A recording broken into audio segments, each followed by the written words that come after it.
Assalamu alaikum. Good evening. Welcome to today's episode of Talking Point. I'm your host, Syed Neaz Ahmad.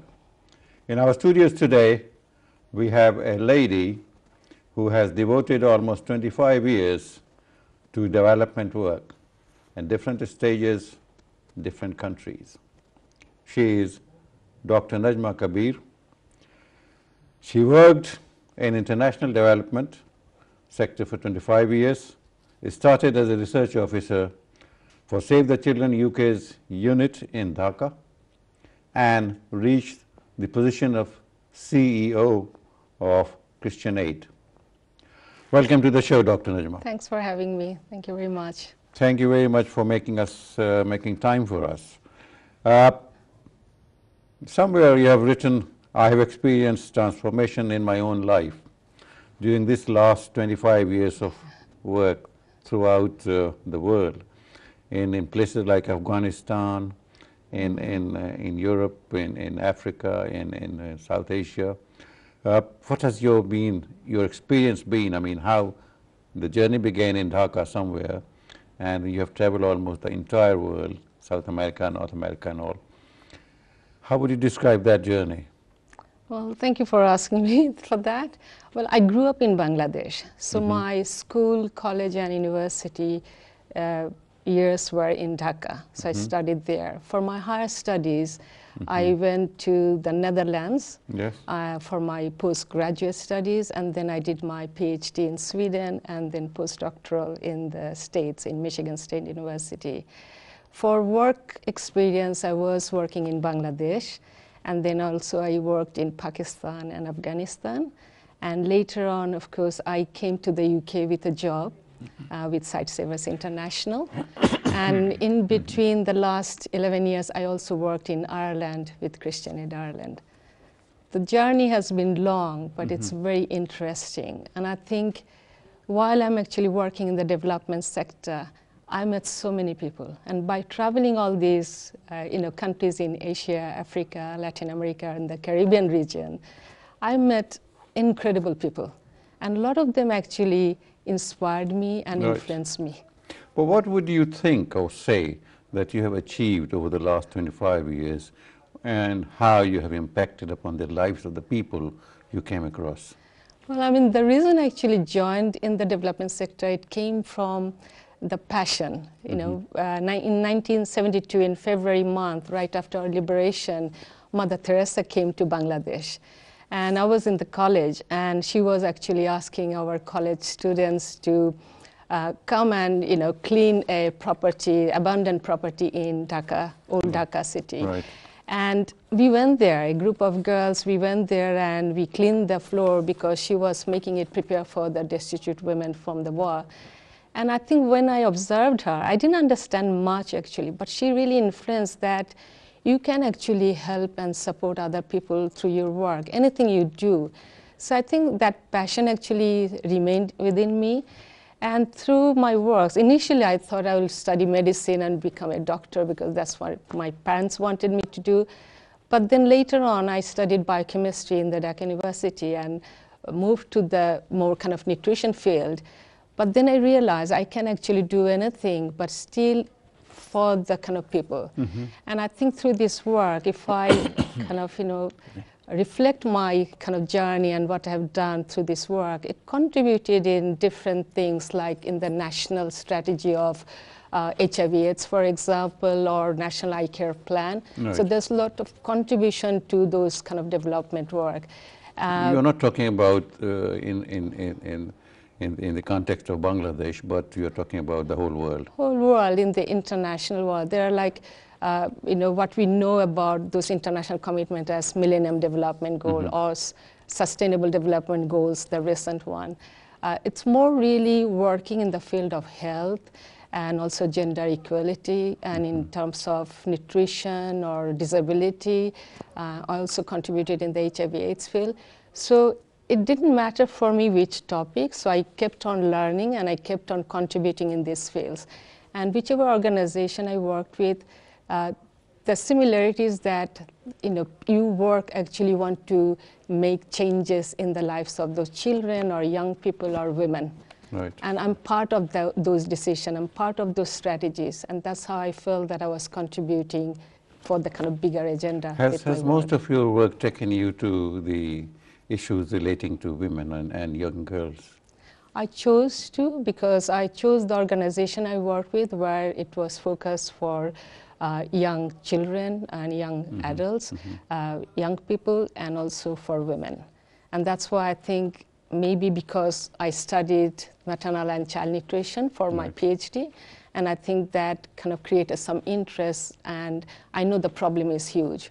So after finishing my PhD, when I went back to Bangladesh, I realized that I could have actually done more research work in the teaching profession. That's what people usually do with a PhD. But then I realized that malnutrition was still a problem. At that time, it was almost 120 per 1,000 live births before 1-year-old children. So where did you do your sample surveys for the malnutrition research? Well, the PhD research itself was in Sweden from the Karolinska Institute, and I did a kind of longitudinal study. It was in the kind of world's first kind of research, because you don't get samples from women who are preparing for their pregnancy. Right. So in Sweden only it was possible at that time. It was in 1992 when I submitted my PhD thesis. So those women, they were preparing for the pregnancy. So I had to take samples before, during, and after. So and compare those with some experiment with rats. Right. And I think the thesis was quite interesting itself, because the World Health Organization, what they advised to have extra 500 kilocalories during pregnancy and 300 extra kilocalories during lactation or breastfeeding time. I tried in my thesis to compare with other methodologies and to kind of see whether that advice is enough.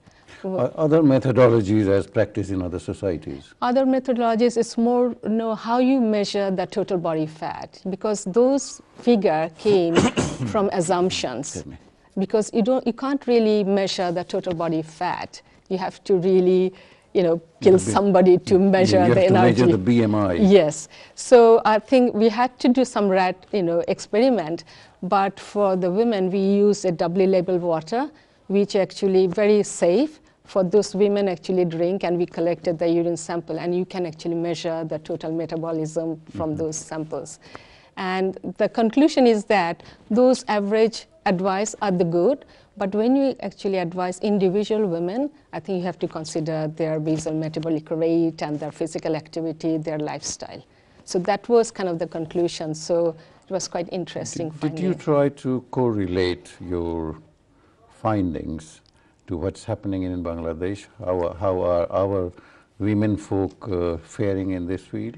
During that PhD term, I tried to get that information and wanted to work in collaboration with some university in Bangladesh. Unfortunately, it didn't work because I think you couldn't actually get that communication with somebody, in Dhaka at that time. But later on, what I actually, when I went back, so I kind of used this knowledge and experience working in the kind of real field.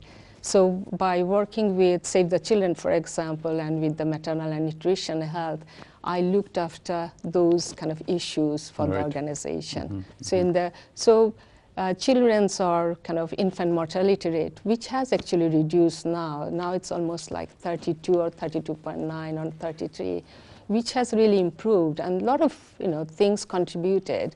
And this is what I think. When I studied nutrition, I kind of learned that nutrition itself cannot be dealt like in isolation. True. You have to really consider the agriculture, the politics, and other issues. That's how I expanded also my knowledge on other issues. You can't really look into a kind of specific individual's nutrition without looking into what's happening, gender equality and other things. The nutrition of pregnant ladies and of course the children later. This does have an impact on the growth of population. Of course, and I think... And do you think that it has had any growth? I mean, you said that the Bangladesh population has gone down, the child mortality rate has gone down, so people are living longer and better. So the population is not increasing as much, or? Yeah. I mean, 20 years ago, when I actually went to the village and met those women, and they used to say, on average, everybody has almost 6 or 7 children, Right. which has reduced to 3. And I think the major factor is we have to... Are you talking about the rural areas? Rural areas, even in the kind of urban areas, in a total for a country, the reason is we didn't have those health services at that time, access to those health services.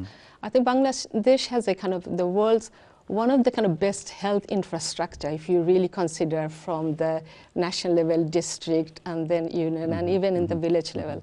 The infrastructure is there. So when people actually know that if I have 2 or 3 children and they will survive because they can actually get the health services, they will have less children. You said the infrastructure is there, good. But my point is, I mean, my experience is that, but do we have world-class hospitals in our urban cities? No. There are good qualities, I think, but in the urban cities, in the main cities, of course we have. And I think the trouble is that if you expect that you will have doctors at the very rural setting, you won't have. No. And we don't need actually. If you think that the primary health care is available, and why people are going to the hospital? For simple diarrheal disease or simple other diseases, primary health care is exactly. Yes. And so long you have a good referral system from the union to kind of district, sub-district, or district, or even national, if the system works with the referral system, it's going to be fantastic. Yeah, and people can get the service. But most affluent people go abroad for treatment. Yes, I mean, there's a trend, and I think a lot of people who have money, and if they don't have the trust, and this is why I think the good relationship and the trust with the doctor and patient is really crucial. Right. If you can't establish that, of course, people will go to some other places where they get the service, and that's where maybe we have to work more. Apart from nutrition, what other measures can a country, not just Bangladesh, can a country adopt to reduce the rate of growth? I mean, we need population, definitely, but the rate of growth has to be checked at some stage. The main thing is education, because when you educate somebody, they know actually, what decision they individually can, take. So it's more like empower them. They also, with that education, they know when to get married, right, and how many children they will have, and how many, how often they're going to have. So all that actually matters when you actually send, especially girl child, to school. Yep. With that education, I'm asking this question because recently laws were introduced in Bangladesh about the marriageable ages of girls and boys. See. Do you think that as somebody who has worked in this field for a quarter of a century now, do you think that it's going to have any impact at all, or people will find loopholes? It will have some, loopholes, but I think we have to also see from where we have actually improved a lot. Before people used to get, or a girl child used to get married like 13, 14. Yeah. So it has gone much better. Like organizations like Plan International, they are really working very hard to ensure that there's no girl child, gets married, in early age. But we had that child marriage age like 18 years. Recently, the government has decided to bring it down to kind of 16 years for various reasons. And I think a lot of people are actually showing their concern that it's going to, create some problem for girls. It stands to exploitation. It is. And I think the danger is when a child gets married, I mean, it doesn't just stop there that she will be dropped from school.